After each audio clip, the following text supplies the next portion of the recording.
ஜெயச்சந்திரனின் அடடா audio offer 5 முதல் 70% வரை டிஸ்கவுண்ட். ஆச்சி கொழுக்கட்டை மாவு வந்தாச்சு. ஆச்சி கொழுக்கட்டை மாவிற்கு கொழுக்கட்டை அச்சை கேட்டு வாங்குங்கள். 1.25 கோடிக்கு 2 வீடும் காலி, அதுக்கு மேலே கடனும் இருக்கு. அப்படி என்ன விளையாண்டாருன்னா 20 வருஷம் கஷ்டப்பட்டு 1.25 வருஷத்துல எல்லாத்தையும் காலி பண்ணிட்டாரு. இப்போ இந்த அம்மா முதல் முறையாக வாழ்க்கையில் வேலைக்கு போகிறாங்க. இந்த அம்மா மேலே உள்ள மரியாதையினால் அவருக்கு பணம் கொடுத்தவன் யாரும் இந்த அம்மா கிட்ட வந்து நிற்கிறது இல்லை. எங்கள் அப்பா என்னை 23 வருஷம் ராணி மாதிரி வச்சுருந்தாரு. என் கணவர் 20 வருஷம் என்னை ராணி மாதிரி வச்சுருந்தாரு. இப்போ நான் அவரை ராஜா மாதிரி ஒரு 20 வருஷம் வச்சுருக்கணும். பணம் இருக்கும் பொழுது அந்த தாம்பத்திய உறவு, கணவன் மனைவி உறவு ரொம்ப நல்லா இருந்தது. பணம் இல்லை இப்போது, ஆனால் இப்போவும் உறவு நல்லா இருக்கு. அவங்க ஒரு வார்த்தை சொன்னாங்க, சார் எனக்கு நல்லது பண்ணும்போது கணவர், எனக்கு சரியாக பணமோ மற்ற விஷயமோ தப்பு பண்ணிட்டாருன்னா உடனே கணவர் இல்லை நான் வந்து போகிறேன் அப்படின்னா அது பிஸ்னஸ் இல்லையா சார் அது? அதாவது அந்த 2 வீட்டில் இருந்து வாடகை வந்தது, இவங்க ஓன் ஹவுஸில் இருந்தாங்க, எல்லாம் போச்சு. இப்போ கடவுள்னு ஒருத்தர் இல்லைன்றது இந்த இடத்துல தான் வருதுன்னு நான் நினைப்பேன். நக்கீரை நேயர்களுக்கு வணக்கம். மடங்கள் வெர்சஸ் மனிதர்கள் இஸ் ஈக்குவல் டு கதைகள் அப்படின்ற தொடரில் திரு ஜெய்சன் அவர்கள் அவர் கொடுத்த கவுன்சிலிங் பற்றி நம்முடைய தொடர்ந்து பேசிட்டு வரார். இன்னைக்கும் இணைஞ்சிருக்கார், அவர் வரவேற்கலாம். சார் வணக்கம். வணக்கம். நம்ம தொடர்ந்து அந்த உறவுல ஏற்படக்கூடிய சிக்கல், அதனால் ஏற்படக்கூடிய மனரீதியான சிக்கல் தொடர்ந்து பேசிட்டு இருக்கோம். ஆனால் திடீர்னு ஒரு நிதி சுமை, எதிர்பாராத விதமாக திடீர்னு ஒரு நிதி தொடர்பாக சிக்கல் வரும்போது அது நம்மளை வந்து ஒரு ஒரு ஆட்டி படைக்கும்னு சொல்லலாம். என்ன பண்ண போகிறோம், அடுத்து ஃப்யூச்சர் எப்படி இருக்க போகுதுன்னு சொல்லிட்டு யாருக்கும் தெரியாது. டக்குன்ற ஒரு பெரிய கடன் சுமை வரும்போது அந்த மாதிரி ஒரு பெரிய பிரச்சனை வரும். அந்த மாதிரி திடீர் நிதி சுமை ஏற்பட்டு அதனால் ஒரு மனக்குழப்பத்தில் மன சிக்கல் சந்திச்சவங்க நீங்கள் பார்த்துருக்கீங்களா சார்? எப்படி டீல் பண்ணிங்க அந்த கேஸை? அதாவது ஒரு கவுன்சிலிங்க்கு மனைவி வராங்க. அதுக்கு பின்னாடி நடக்கிற ஸ்டோரியை கேட்டிங்கன்னா நம்ம படங்களில் கூட பார்க்க முடியாத லெவலுக்கு ட்விஸ்ட் அண்ட் டர்ன்ஸு. ஃபஸ்ட்டு இவங்க வந்து அப்பாவோட செல்லப்பிள்ளை. ஓகே. 2 அண்ணன், ஒரு தங்கை. ஒரு தங்கைன்றதுனால அண்ணனுக்கும் பிடிக்கும், 2 அண்ணன்களுக்கும் பிடிக்கும், அப்பா அம்மாவுக்கும் பிடிக்கும். ரொம்ப ஒரு 22 வருஷம் 23 வருஷம் கிட்டத்தட்ட அந்த மகாராணின்னு வாங்களே அந்த மாதிரி வாழ்ந்து, இவர் ரொம்ப நல்லவர். இவர் ஒரு பையன். இவர் அதாவது மிடில் கிளாஸ்லேருந்து ஆரம்பித்து அப்புறம் மிடில் கிளாஸ், ஒன்றும் ப்ராப்ளம் இல்லை அப்படின்ற லெவலுக்கு திருமணமாகுது. ஒரு மிகச்சிறந்த வாழ்க்கை, 20 வருடங்கள், 2 குழந்தைங்களும் நல்ல குழந்தைங்க. இதுவரை பார்த்திங்கன்னா இந்த கதையில் ட்விஸ்டே இல்லையா அப்படின்ற மாதிரியே வந்துக்கிட்டு இருக்கு. ஆனால் வாழ்க்கை தான் எப்போவுமே என்ன வேணால் செய்யுமே. இப்போது இவ்வளோ நல்ல மனிதர், ஒரு தேவையில்லாத நட்பு வந்து எங்கேயோ வருது. அந்த நட்பு என்ன பண்ணுது, மெதுவாக இவரை வந்து கேம்பிளிங்கை நோக்கி எடுத்துகிட்டு போகுது. அவர் வந்து உழைச்சி சம்பாதிச்சு முன்னேறி அப்படியால் தான் அது கரைத்தால் கல்லும் கரையும்னுவாங்க. அது மாதிரி 4 தடவை பேசி 5 தடவை பேசி இந்த இதில் விளையாடினா இவ்வளோ கிடைக்கும், அதில் விளையாடினா அவ்வளோ கிடைக்கும், 4 10 நாள், நீ எதுக்கு 20 வருஷம் 2 வருஷத்தில் நீ என்னமோ அப்படின்லாம் என்னமோ பண்ணி கடைசியில் இவர் என்ன ஆகிட்டார்னா 20 வருடமாக இவர் சேர்த்து வைத்திருந்தது, இவங்க அப்பா அம்மா இவர் கொடுத்தது எல்லாத்தையும் இழக்கிறார். அதிகபட்சம் ஒரு கிட்டத்தட்ட ஒரு 1.25 வருடத்துக்குள்ளே இழக்கிறார். வீட்டில் வித்தியாசங்கள் தெரியுது. இந்த அம்மாவுக்கு அலாம் பெல் அடிக்குது, சொல்கிறாங்க என்னங்க ஏதோ வித்தியாசமாக இருக்கே அப்படின்னு. இல்லை ஒன்றும் இல்லை, அதெல்லாம் பார்த்துக்கலாம் போய்க்கலாம்னா அசாத்தியமான நம்பிக்கை இருங்க. 20 வருஷம் வாழ்க்கை, 20 வருஷம் கஷ்டப்பட்டு 1.25 வருஷத்தில் 1.25 வருஷம் எல்லாத்தையும் காலி பண்ணிட்டாரு. அதோட இல்லை எக்ஸ்ட்ரா கடன் ஆகுது. ரொம்ப சுருக்கமாக உங்களுக்கு சொல்லணுன்னா 1.25 கோடிக்கு 2 வீடும் காலி, அதுக்கு மேலே கடனும் இருக்குது. அத்தனையும் சூதாட்டம்ன்றதுக்கு பின்னாடி இருக்கிறது நிறுவனங்கள் பேர் வேண்டாம், கேம்பிளிங் முழுக்க கேம்பிளிங், எல்லாம் ஆன்லைனில். இப்படி அண்ணாணி இப்படி வந்துடலாம் அப்படி வந்துடலாம் சொன்னவன் பூரா போயிட்டான், இவர் மாட்டினார். இப்போ இதுக்கிடையில் இவருடைய இந்த ஒரு 1.5 வருடத்துக்குள்ளே இவருடைய தாய் தந்தையர் இறக்குறாங்க, அந்த அம்மாவோட தாய் தந்தையர் இறக்குறாங்க. சொத்து பிரிக்கிறது இவர் ஒரு பையன். So he has lost everything. அந்த அம்மாவோட அண்ணன்கள் 2 பேருக்கும் அந்த அம்மாவுக்கும் பிரச்சனை வருது, சொத்து பிரச்சனை. அதில் அந்த அம்மா வந்து கிட்டத்தட்ட ஏமாற்றி ஏதோ கொஞ்சமாக கொடுத்துட்டு மீதியெல்லாம் அவங்க எடுத்துடுறாங்கன்ற மாதிரி அந்த அம்மாவோட ஒரு பார்வை சொல்கிறாங்க. அந்த என்னமோ கொடுத்தாங்கல்ல கொஞ்சம், அதை விட ஒரு 10,000 ரூபா அதிகமாக கடனை இவர் எக்ஸ்ட்ரா வச்சுருக்காரு. ஓகே. ஸோ அந்த சொத்தும் போச்சு, அதுவும் போச்சு. ஒன் ஃபைன் மார்னிங் பார்த்தா 0 -10,000 அப்படின்னு லைஃப் ஆரம்பிக்குது. எல்லா வழிகளும் கட்டாயிருக்கு, எல்லாம் முடிஞ்சது, எல்லாம் முடிஞ்சு. ஆமாம். குழந்தைங்க 2 படிச்சுட்டு இருக்கு. இந்த வருஷம் ஓகே, ஏன்னா ஆரம்பத்திலே ஃபீஸ் கட்டியாச்சு. அடுத்த வருஷம் ஸ்கூல் ஃபீஸ் கட்டுறதுக்கு இல்லை. சந்தேகம் தான். இவர் இந்த எப்போவுமே இந்த பணம் போகிறப்போ நம்ம ஒரு தப்பு பண்ணுவோம். 10-15 பேர்கிட்ட கடன் அங்கங்கே அவசரம், ஏன்னா நம்ம மேலே அசாத்தியமான நம்பிக்கை இருக்கும்போது ஒரு 1 லட்சம் கொடுங்க அப்படின்னா கொடுத்துருவாங்க. இப்படி நிறைய இடத்துல வாங்கிட்டாரு. இப்போ அதெல்லாம் திருப்பி கொடுக்க முடியாது. அதனால் கிட்டத்தட்ட ஒரு ஒளிந்து வாழ்கிற வாழ்க்கையை வாழ்கிறாரு. ஓகே. வீட்லேயும் இல்லை, வெளியில் தலை கட்டிக்காம. ஆமாம், எங்கேயோ இருப்பார், ஃபோன் பண்ணுவார், இங்கே தான் இருக்கேன் வந்துடுறேம்மா, வருவார், லேட் நைட்டு வந்துட்டு காலையில் ஓடிடுவார். இப்படிலாம் இந்த அம்மா எதுக்காக வந்தாங்கன்றதுக்கு செகண்டரி வருவோம். பட் அதுக்கு முன்னாடி இவங்களை பார்த்தே பிரமிக்க வேண்டிய ஒரு விஷயம் இருக்குது. இவங்க ஒரு வார்த்தை சொன்னாங்க, இதெல்லாம் நடந்துச்சு. இப்போ இந்த அம்மா முதல் முறையாக வாழ்க்கையில் வேலைக்கு போகிறாங்க. ஓகே. இதுவரை போனதில்லை, தான் ஃபஸ்ட் டைம் வேலைக்கு போய் தான் அந்த குடும்பத்தை வழி. ஏன்னா அவர் ஹிடனாக இருக்கார். அதாவது வெளியில் வந்தால் அடிச்சிருவாங்க அப்படின்ற சூழ்நிலை இருக்குது. பணம் கொடுக்கலன்னா என்ன வேணால் பண்ணிடுவாங்க அப்படின்ற அந்த மாதிரி ஒரு சூழலில் அவரை போய் நீ வெளியில் வாங்கலாம் சொல்லிட்டு இருக்கிறது சரியாக இருக்காது, நம்ம வேலைக்கு போவோம் அப்படின்னு. இந்த அம்மா மேலே உள்ள மரியாதையினால் அவருக்கு பணம் கொடுத்தவன் யாரும் இந்த அம்மா கிட்ட வந்து நிற்கிறது இல்லை. ஓகே. அந்தளவுக்கு இந்த அம்மா. ஆனால் இவங்க அதான் சொல்கிறேனே, பாஸ்ட்டில் இவங்க ரொம்ப நல்ல கப்பல். இவங்க வேலைக்கு போகிறாங்க. இவங்க என்கிட்ட வந்து சொன்னதில் முதல் விஷயம் என்ன சொன்னாங்கன்னா, இந்த பாருங்கள், எந்த சூழல்லையும் இவர்கிட்ட இருந்து நான் பிரிய போகிறது இல்லை. ஏன்னா எனக்கு அது வந்து ஒரு கவுன்சிலராக ரொம்ப ஆச்சரியம். ஏன்னா பொதுவாக எல்லாம் பண்ணுறாருங்க, என்ன பண்ணுறது, இனிமேல் வாழ்ந்து என்ன அப்படி தான் சொல்லுவாங்க. ஆனால் அவங்க வந்து அவர் இப்போவும் எனக்கு அன்பான கணவர் தான், நல்ல கணவர் தான். செஞ்சுருக்கக்கூடாது, எனக்காக சொல்லியிருக்கலாம், தப்பு தான், செஞ்சிட்டாரு. என்ன பண்ண முடியும்? ஒன்றும் பண்ண முடியாது. 2 குழந்தைங்க இருக்குது. குழந்தைங்களுக்கும் அவர் நல்ல அப்பா, எனக்கு நல்ல கணவர். இப்போ இவ்வளோலாம் பேசுகிறேன், அந்த தொடர்பு இந்த தொடர்பு எதுவும் கிடையாது.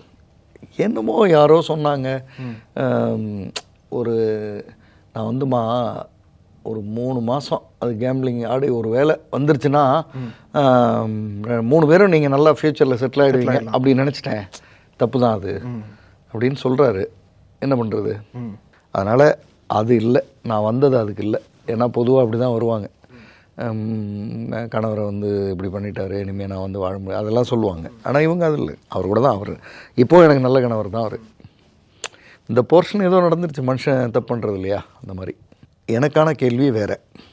நான் வந்து இப்போ வேலைக்கு போகிறேன், அவங்க சாஃப்ட்வேர் இன்ஜினியரு, வேலைக்கு போகலை. இப்போ இதெல்லாம் நடக்கிறது தெரிஞ்சதும் திரும்ப போய் படிக்கிறாங்க, அப்டேட் பண்ணிக்கிறாங்க. ஏதோ இவங்களுக்கு தெரிஞ்ச சர்க்கிளில் இன்ஃப்ளூயன்ஸில் ஏதோ ஒரு கம்பெனியில் கிடச்சிருது. ஒரு ஸ்ட்ரைட்டாகவே வந்து ஒரு 60-70 ஏர்னிங்க்கு வந்துடுறாங்க. இப்போ ஃபேமிலியை ரன் பண்ணலாம், ஒன்றும் பிரச்சனை இல்லை. அவரோட அந்த இடத்த வச்சு கடன் அடைச்சாலும் இன்னும் கொஞ்சம் யாருக்கோ வாங்கியிருக்கேன் போயிருக்கேன்னு சொல்கிறத எப்படி கொடுக்கறதுன்னு தெரியல. பட் அது கொடுத்துடலாம், ஏதாவது நான் வச்சுருக்க நகை அது இது எதையோ விற்று எதையோ கொடுத்துடலாம், அது ஒன்றும் பிரச்சனை இல்லை. அப்படி இருக்காங்க. இவங்களுக்கு என்ன இந்த கவுன்சிலிங்க்கு வந்ததுக்கான காரணம், திடீர்னு எனக்கு இப்படி எல்லாம் நான் இவ்வளோ பாசிட்டிவாக பேசுகிறாங்கல்ல இவங்க, ஆனால் அவங்களுக்கு திடீர்னு ஏன் அப்படி, நம்ம என்ன பண்ணோம், யாருக்கு என்ன பாவமா, அப்பா அம்மா நல்ல அப்பா அம்மா, நான் அவங்களுக்கு நல்ல பெண், நல்ல கணவர். இவங்க அப்பா அம்மா மாமனார் மாமியாரையும் நாங்கள் எங்களுக்குள்ளே ஒன்றும் பெரிய சண்டை ஏதோ சின்ன சின்ன வருத்தங்கள் இருக்குமே தவிர மற்றபடி ரொம்ப நல்ல ஃபேமிலி, நல்ல குழந்தைங்க. ஏன் இப்படி அப்படின்னும் போது எனக்கு திடீர்னு சமயத்தில் என்ன ஆகிடுதுன்னா, வீட்டுக்கு வர பிடிக்க மாட்டேங்குது. சென்னை தான், நான் பெசாம பீச்சில் போய் உட்காந்துருவேன், விரக்தியாக உட்காந்துருக்கேன். ஓகே. அப்புறம் ஒரு 1/2 hour 40 minutesல இல்லை இதெல்லாம் இப்படிலாம் இருந்தால் சரி வராது, நம்ம ஒர்க் பண்ணணும் அப்படின்னு வந்துடுறேன். அந்த ஒர்க் பண்ணணுன்றதுக்கு ஒரு காரணம் சொன்னாங்க. எங்கள் அப்பா என்னை 23 வருஷம் ராணி மாதிரி வச்சுருந்தார், என் கணவர் 20 வருஷம் என்னை ராணி மாதிரி வச்சுருந்தார். இப்போ நான் அவரை ராணி மாதிரி அதாவது ராஜா மாதிரி ஒரு 20 வருஷம் வச்சுருக்கணும் அவரை. அதுக்காக தான் நான் வேலைக்கு போகிறேன் அப்படின்னு. அது நல்லா தான் இருக்குது, ஆனாலுமே அது வரும் தானே. என்ன பண்ணோம் இப்போ, ஏன் என்ன இது, ஏன் இப்படி? ஆனால் சார் இந்த இதில் பாசிட்டிவ்னு சொன்னீங்களே சார், அவங்க பாசிட்டிவாக இருக்கிறதுக்கு காரணம் அவங்கள்ட்ட முன்னாடி அதிகமாக பணம் இருந்ததுன்னு எடுத்துக்கலாமா? ஏன்னா பணம் இல்லாமல் வீக் ஆயிட்டாங்களா இப்போ? ஏன்னா அடுத்து வரக்கூடிய பணம் இருந்தால் ஃபியூச்சர் சர்டன் பணம் இருக்கும் பொழுது அந்த தாம்பத்திய உறவு, கணவன் மனைவி உறவு ரொம்ப நல்லா இருந்தது. பணம் இல்லை இப்போ, ஆனால் இப்போவும் உறவு நல்லா இருக்கு, இப்போவும் பாசிட்டிவாக நிற்கிறாங்க இருக்கு. அதுதான் ஆச்சரியம், அதுதான் நம்ம எடுத்துக்க வேண்டியது. அவங்க வந்து அவங்க ஒரு வார்த்தை சொன்னாங்க, சார் எனக்கு நல்லது பண்ணும்போது கணவர், எனக்கு சரியாக பணமோ மற்ற விஷயமோ தப்பு பண்ணிட்டாருன்னா உடனே கணவர் இல்லை நான் வந்து போகிறேன் அப்படின்னா அது பிஸ்னஸ் இல்லையா சார்? அது ஒரு டிரான்சாக்ஷன் மாதிரி ஆயிரும். அது கணவன் மனைவி உறவு இல்லையா சார்? தப்பு தான், செஞ்சிடக்கூடாது தான். 20 வருஷம் என்ன பார்த்துக்கிட்டாரே, குழந்தைங்களை பார்த்துக்கிட்டாரே, ரைட்டு நான் பார்த்துக்கிறேன் அவரை அப்படின்னு. இதெல்லாம் நல்லா இருக்கு. ஆனால் அவங்களும் ஒரு இடத்துல தடுமாறிடுறாங்க. இப்போது போகிறேன், ஆஃபீஸ் போகணும், ஆஃபீஸ்லேருந்து வரணும்னு கிளம்புறப்போ பார்த்தா திடீர்னு ஹெவி ரெயின் இருக்கும், நான் நினச்ச டாக்ஸி கிடைக்காம போயிடும், நின்றுட்டு இருப்பேன். அந்த பக்கம் போகிற யாரோ போகிறவங்க வர்றவங்கன்னு பார்க்கும்போது நமக்கு என்னமோ என்னடா இது நம்ம இங்கே வந்து ஆக்சுவலாக டாக்ஸி கிடைக்காதது சாதாரணமான விஷயம் தான். ஆனால் இவங்களுக்கு அது புதுசாக தெரியுதுனால புதுசாக தடுமாட்டம். ஏன்னா அப்படிலாம் வாழ்ந்ததில்லை அவங்க. சரி பஸ்ஸில் போகலாமான்னா பஸ்ஸில் இருக்கிற ரஷ்ஷை பார்த்தா இப்படிலாம் நம்ம ஏறினதே இல்லை, நம்ம இருந்ததே இல்லை, என்ன இது, ஏன் நம்ம என்ன பண்ணோம், இதுக்கு தகுந்த மாதிரி ஏதாவது நடந்துடும்.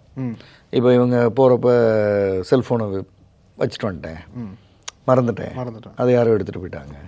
இதெல்லாம் புதுசு. ஏன்னா வீட்டுக்குள்ளேயே இருக்கோம், எல்லாமே கைக்கே வந்துடுது. அப்படி ஒரு வாழ்க்கை, காருக்குள்ளே உட்காருவோம் நம்ம. அதாவது ஸ்மார்ட் ஃபோனே மறந்தாலும் காருக்குள்ளே தான் இருக்கும், வேற எங்கே போயிருக்கும்போது அப்படின்றதுல இருந்து பொது இடத்துல வச்சுட்டேன், அங்கே வச்சுட்டு போயிட்டேன், யாரோ எடுத்துகிட்டு போயிட்டான், ஒரு பேகை விட்டுட்டு வந்துட்டேன். இதெல்லாம் அவங்களுக்கு எல்லாமே புதுசு, ஒரு கம்ஃபர்ட்லேயே வாழ்ந்துட்டு. ஆனால் மனதார பாசிட்டிவாக இருக்காங்க. ஆனால் அந்த புது விஷயங்களை ஏற்றுக்கக்கூடிய அளவுக்கு அவங்களுக்கு இன்னும் இல்லை, ஏற்றுக்கிறாங்க. ஆனால் ஏன் இப்படி எனக்கு நான் என்ன தப்பு பண்ணேன், நான் டிசர்வ் பண்ணுறேன், இது எல்லாத்துக்கும் ஒன்றும் அப்படி எங்கள் ஃபாதரோ எங்கள் மதரோ அவரோட ஃபாதரோ அவரோட மதரோ ஈவன் அவரோ இல்லை எங்கள் குழந்தைகளோ அப்படிலாம் தப்பு எதுவும் பண்ணல அப்படின்றது தான் அவங்க கேள்வி. இப்போது அவங்கள்ட்ட நான் என்னோட செஷன்றது ஆரம்பிக்குது. இந்த உலகத்தில் பதிலே சொல்ல முடியாத ஒரு கேள்வின்னா ஏன் எனக்கு இப்படின்ற கேள்வி தான். எனக்கு மட்டும் ஏன் இப்படி நடக்குது?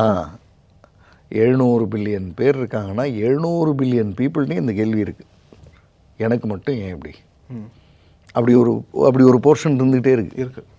அதுக்கு பின்னாடி என்ன இருக்குன்னா ஆங்கிலத்தில் இஃப்னு ஒரு வார்த்தை வரும்.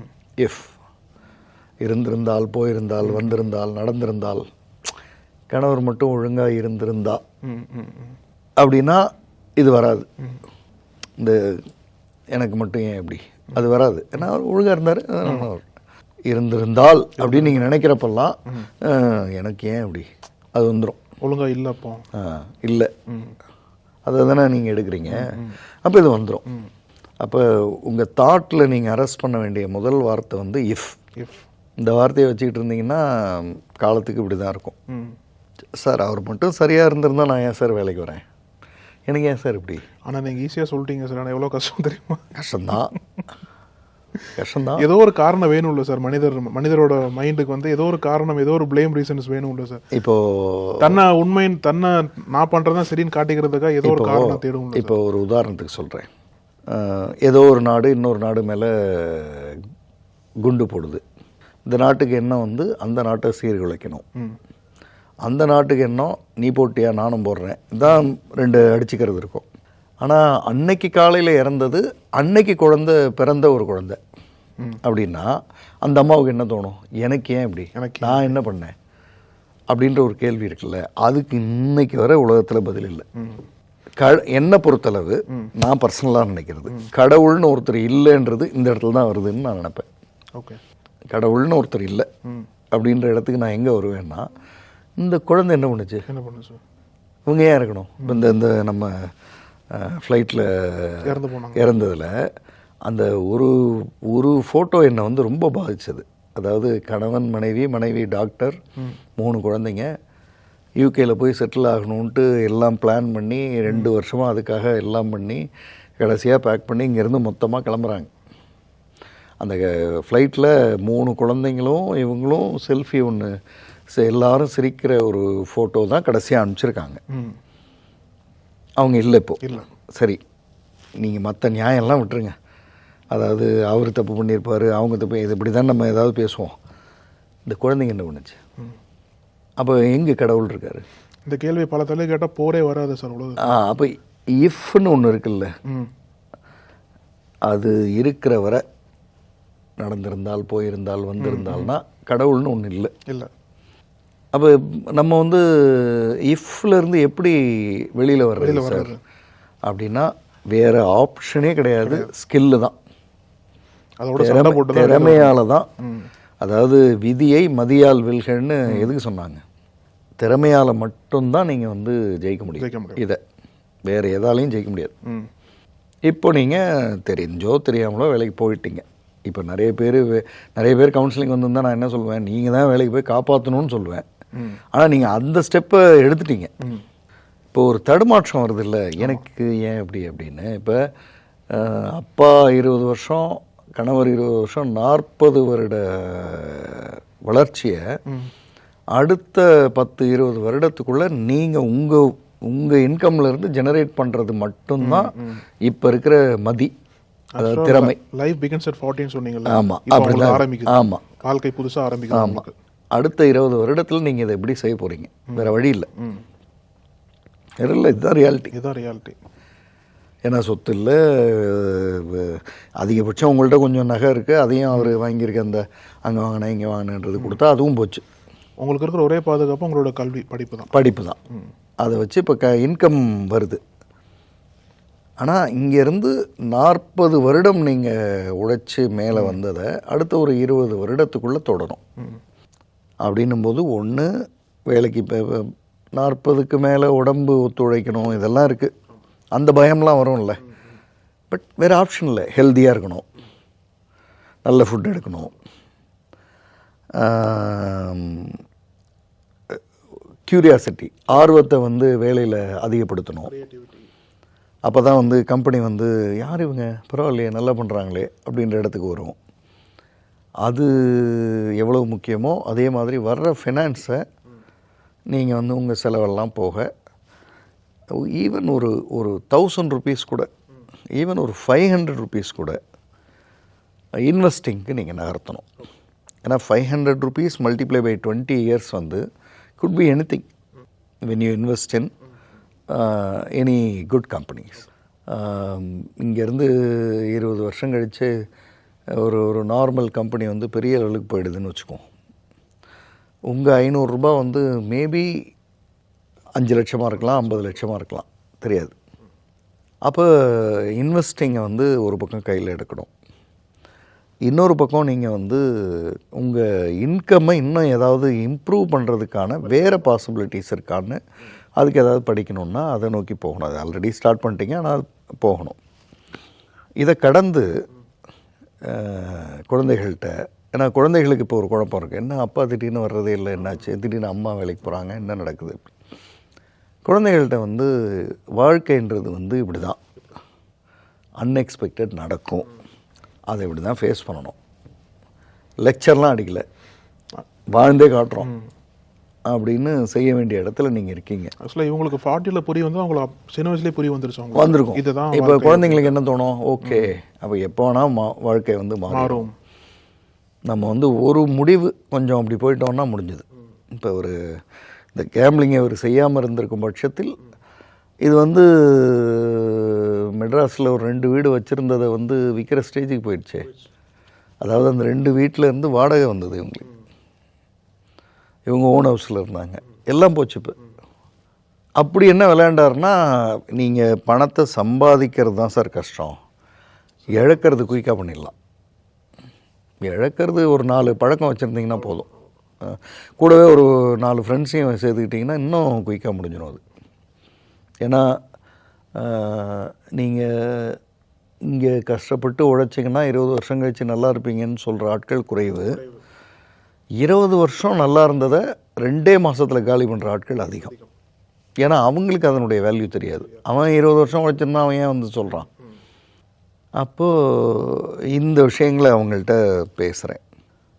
அது அவங்களுக்கு கொஞ்சம் ஆறுதலாக இருக்குது, ரெடியாகிறாங்க. ஆனாலும் அவங்களுக்கு வந்து இன்னும் ஏதாவது எனக்கு நான் தடுமாறும்போது அப்படின்னு, அப்போ வந்து வாட் ஐ சஜஸ்டட் வந்து 2 books, சைக்காலஜி ஆஃப் மணி, ஏற்கனவே இதை பற்றி எல்லாரும் பேசிட்டாங்க, அதனால் அதை பற்றி ரொம்ப அதிகம் பேச வேண்டியதில்லை. அண்ட் இன்னொரு புக் வந்து திங்க் அண்ட் க்ரோ ரிச்னு நெப்போலியன் ஹில் அவரோடது. இந்த திங்க் அண்ட் க்ரோ ரிச் வந்து ஒரு மாதிரி செல்ஃப் அஃபர்மேஷன் புக் மாதிரி இருக்கும். அதாவது நீங்கள் பணம் சம்பாதிக்க முடியும், என் வாழ்க்கையை நான் சீர்படுத்த முடியும், ஏற்கனவே வைத்திருந்ததை விட இன்னும் அதிகமாக என்னால் வந்து அசட்ஸ் கொண்டு வர முடியும்னு நினச்சிட்டிங்கன்னா அந்த பாதை கண்ணில் தெரியும். இந்த 12Bன்னு ஒரு படம் வந்தது. பஸ்ஸில் ஏறினா ஒரு கதை, ஏறலைன்னா ஒரு கதைன்னு 2 கதை இருக்கும். ஏறினா ஒரு கதை, ஒருவேளை ஏறலைன்னா இன்னொரு கதை. இதுதான் அது. அதாவது நான் வந்து கணவர் இழந்தது, எங்கள் அப்பா அம்மாவிட்டிருந்து கொண்டு வந்து நான் இழந்த எல்லாவற்றையும் நான் மீட்பேன்னா ஒரு வழி தெரியும். ஐயோ இப்போ இதெல்லாம் எப்படி அப்படின்னா வேறு வழி தெரியும். அந்த திங்க் அண்ட் க்ரோ ரிச் வந்து அந்த தெரிய வேண்டிய வழியை சொல்லிகிட்டே இருக்கும். அதனால தான் அது திங்க் அண்ட் க்ரோ ரிச்ன்ற அந்த டாப்பிக்கில் இருக்கும். இந்த மாதிரி பெயினில் இருக்கிறவங்க படித்தா தான் இந்த புத்தகம்லாம் வேல்யூ கூட. இதே மேடம் வந்து நல்லா இருக்கும்போது என்கிட்ட கேட்டு இந்த புத்தகத்தை படித்தாங்கன்னா ஓகே சார் பரவாயில்ல அப்படின்னுவாங்க. ஆனால் இன்றைக்கி பெயினில் இருக்காங்கல்ல, ஒவ்வொரு வரியும் கோல்டன் வேர்ட்ஸ். ஆமாம். அப்போது திறமையை ஃபீட் பண்ணால், திறமைக்கான சாப்பாடை ஒழுங்காக போட்டால் மதி போய் விதியை ஜெயிச்சிரும் அப்படின்றத பேசணும். இந்த கவுன்சிலிங்கில் அவங்களுக்கு வந்து இப்படி இருக்கணும் அப்படி இருக்கணும்னு சொல்ல வேண்டிய விஷயங்கள் எதுவும் இல்லை. ஏன்னா சார் என்ன 20 வருஷம் நல்லா வச்சுருந்தாரு, தடுமாறிட்டார், நான் 20 வருஷம் அவரை நல்லா வச்சுருக்கிறது இல்லையா அப்படின்னு கேட்குற இடத்துலையே கவுன்சிலிங்லாம் முடிஞ்சிடுச்சு. அவங்க ரொம்ப தெளிவாக இருக்காங்க. ஆமாம், அதுக்கு மேலே என்ன வேணும்? ஆனால் மனிதர்கள் தானே, பெண் அவங்களும் ஒரு பெண் தானே. ஒரு எங்கேயோ ஒரு இடத்துல ஒரு ஐயோ தடுமாற்றம் வரும், நம்ம அப்படின்றப்போ என்ன பண்ணுறது? அது அந்த பிடிச்சிக்கிறதுக்கு எனக்கு ஏதோ வேணும். கரெக்ட். அப்போ இந்த புத்தகம். அப்புறம் வந்து நான் பொதுவாக சொல்வேன், இது இவங்க பார்க்குறவங்களுக்குமே இது இருக்கலாம். நாம் வந்து இந்த தமிழ் படங்கள் நல்ல படங்கள் இப்படிலாம் பேசுகிறோம் இருக்குது. கொஞ்சம் இதை கடந்து இந்த உலகளாவிய படங்கள் இருக்குல்ல, அதில் இந்த அவார்ட்ஸ் வின்னிங் மூவிஸ்னு ஒரு கேட்டகரி இருக்குது. அதை கொஞ்சம் போய் பார்க்க ஆரம்பிக்கணும். ஏன்னா அதில் பின்புறமாக மைல்டாக சொல்லப்பட்டிருக்கிற விஷயங்கள் இப்படி தான் இருக்கும். எல்லாம் மாறிடும். காலையில் எழுந்திரிச்சா எல்லாம் மாறி போயிடும், எப்படி ஒருத்தன் வந்தான் அப்படின்னு ஒரு கதை இருக்கும். அல்லது திடீர்னு நல்லா இருந்தான், திடீர்னு 2 கை 2 கால் போயிடுச்சு, அவன் அங்கேருந்து அவன் எப்படி ஜெயித்தான் அப்படின்னு ஒரு கதை இருக்கும். அப்புறம் வந்து எல்லாரும் பேசிகிட்டு இருந்தாங்க, திடீர்னு எல்லாரும் ஏமாற்றிட்டாங்க. அப்போ முதல் முறையாக தான் வந்து ஒரு முட்டாள்னு ஒருத்தன் உணர்ந்தான், அதுலேருந்து எப்படி ஜெயித்தான் அப்படின்னு ஒரு கதை வரும். ஓகே. இந்த மாதிரி அந்த உலகளாவிய படங்கள்னு பார்க்கும்போது நுட்பங்கள், அதாவது அந்த திறமை சார்ந்த நுட்பங்களை நோக்கி போய் தொடுவாங்க. கரெக்ட். அந்த அதாவது தர்மத்தின் வாழ்வதனை சூதுகவும் மீனும் தர்மமே வெல்லும்னு நம்ம ஒரு சுபம்னு போட்டு முடிப்போம்ல, அந்த மாதிரி படங்கள் இல்லை. அவங்க எடுக்கிற படங்களில் நீ எவ்வளவு நல்லவனாக இருந்தாலும் ஒரு நாள் விழுவ அப்படின்னும் இருக்கலாம். ஆமாம்.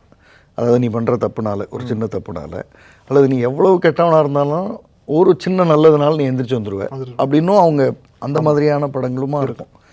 ஸோ நீங்கள் கொஞ்சம் அந்த உலகளாவிய அந்த இடத்துக்கு நீங்கள் எக்ஸ்பேண்ட் பண்ணணும், நம்ம பாருங்க அப்படின்றத அவங்களுக்கு சஜஸ்ட் பண்ணேன். Okay sir.